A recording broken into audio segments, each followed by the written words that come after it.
morning everyone, still August the 2nd, I'm doing a few videos today, still heat wave. Let's talk about what I didn't like about the Tesla Model S.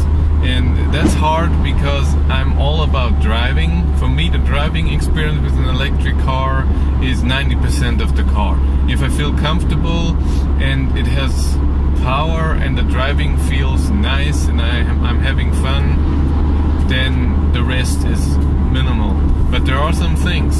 So first off, the steering wheel for me was just way too thick. It felt unnatural, weird.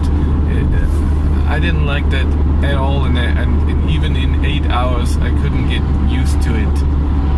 Maybe after a few weeks, but it just felt very unnatural.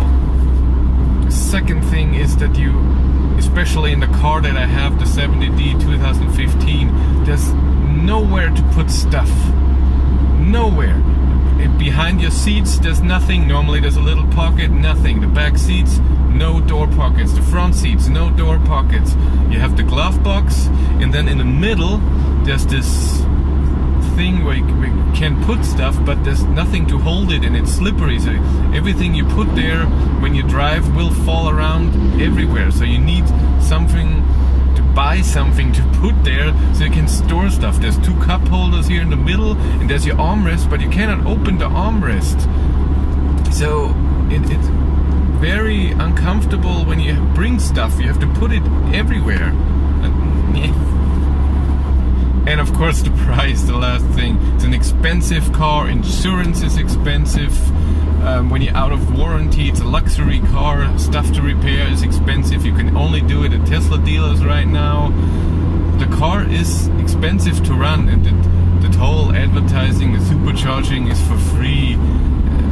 For the whole lifetime of the car, it's not a lot for what the car costs, so charging is not the issue.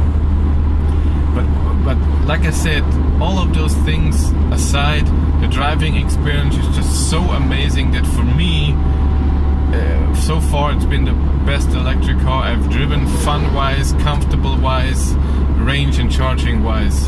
So, yeah, to Tesla. Thank you very much for watching. Bye.